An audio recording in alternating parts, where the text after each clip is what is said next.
Je vois. Mes paupières s'ouvrent. Ce n'est d'abord qu'une fente étroite par où s'introduit une lueur diffuse. J'éprouve une sensation que je ne connaissais pas.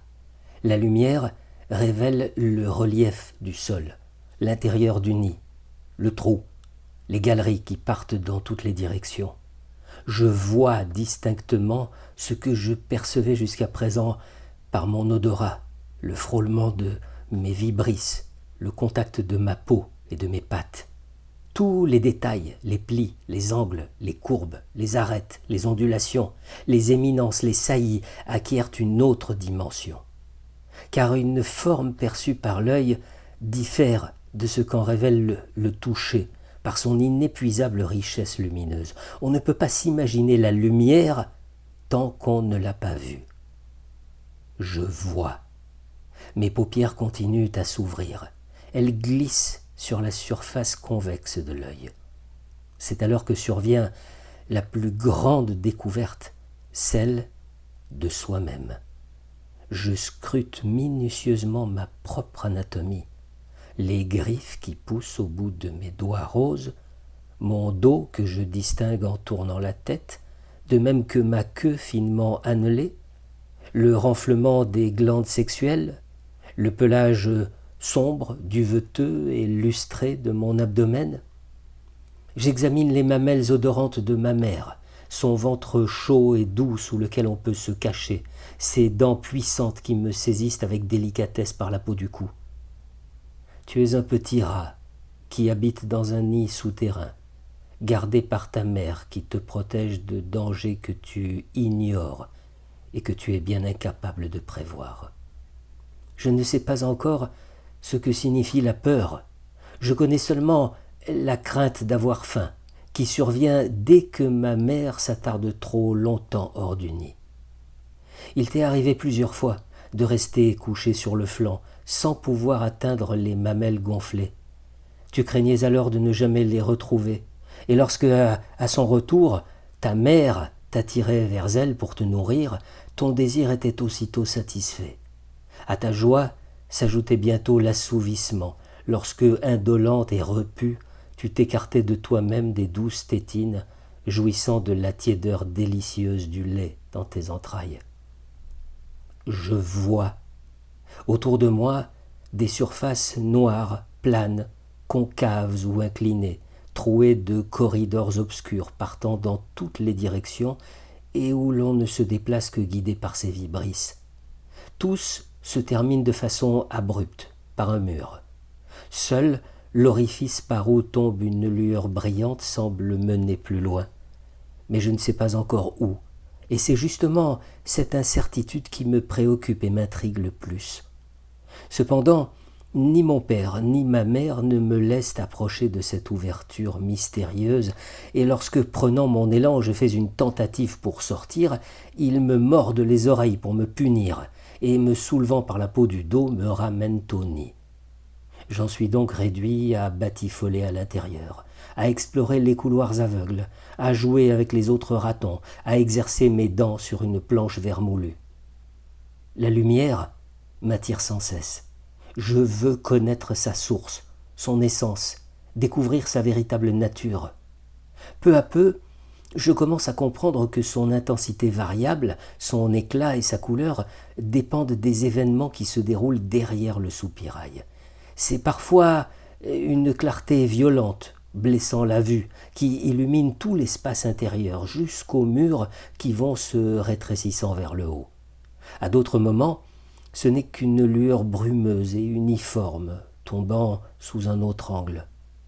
J'ai aussi observé des reflets changeants, syncopés, comme émanant d'une source palpitante.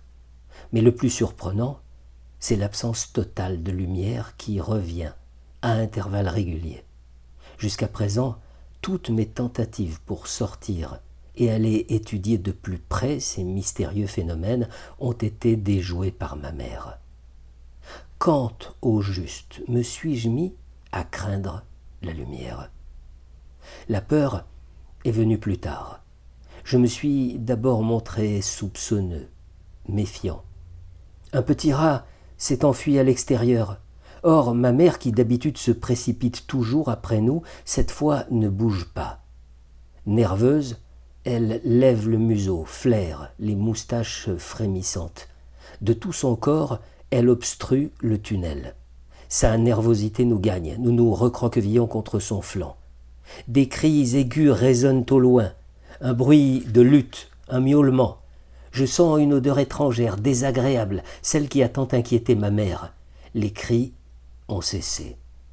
J'attends le retour du rat. Il ne revient pas. Ma mère nous serre contre son ventre, nous recouvre en rampant, étire son cou, renifle. Un chat a pénétré dans la cave par une vitre cassée de la fenêtre.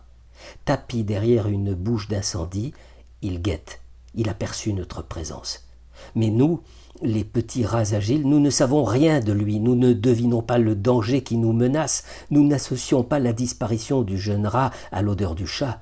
Ce qui nous trouble, c'est seulement le comportement de notre mère, sa nervosité, le goût aigre qu'a pris son lait d'ordinaire si suave. Mais la lumière nous attire toujours. Nous faisons donc de nouvelles tentatives de sortie, ignorant tout de l'existence des ennemis, du poison, des pièges, de la mort, ignorant la possibilité même de la mort. Je suis de plus en plus fort, de plus en plus grand, de plus en plus leste. Tout près, derrière la mince cloison de la cave, s'étend un autre monde, une autre réalité, nouvelle. C'est de là que nos parents rapportent la nourriture, de là que vient notre père, à qui ma mère permet déjà de passer la nuit dans notre nid. Il faut sortir, il faut absolument sortir. Le chat s'approche souvent à pas de velours, il reste tapi dans la cave. Ma mère tremble de peur et nous nous blottissons sous son ventre.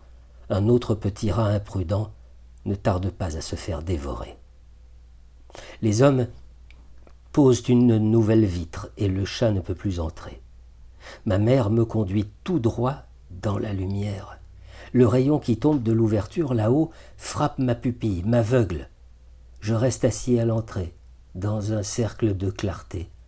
Je découvre que la lumière, outre son éclat, apporte la chaleur. Pendant un long moment, je savoure ce rayonnement tiède. Mais la tache de lumière crue disparaît soudain, revient, disparaît encore, se déplace.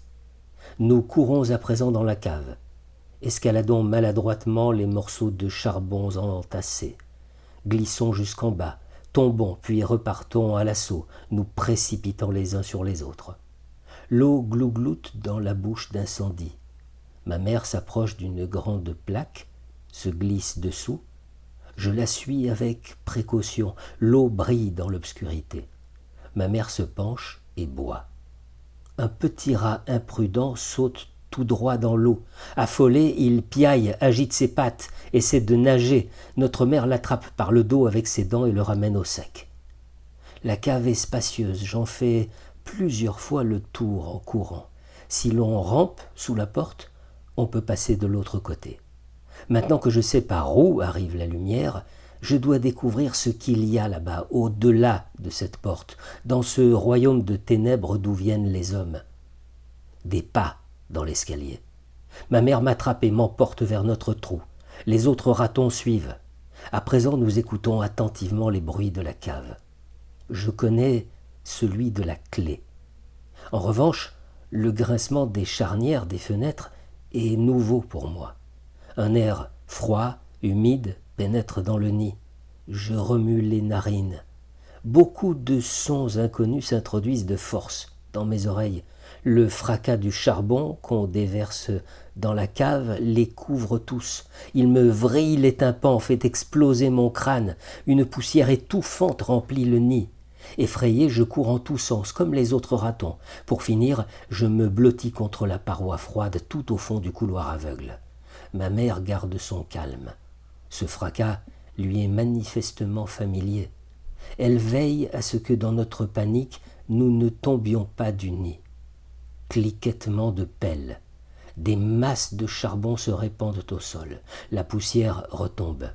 Les hommes quittent la cave. La clé grince. Silence. Silence soudain. Ma mère pointe le nez au dehors avec prudence, remue les moustaches, aspire l'air, elle vérifie qu'il n'y a plus de danger, que les hommes sont bien partis. Nous nous pressons derrière sa longue queue dénudée. Enfin, elle nous emmène à la surface. La lumière qui entrait dans la cave par la petite fenêtre couverte de crasse s'est déplacée sous la porte.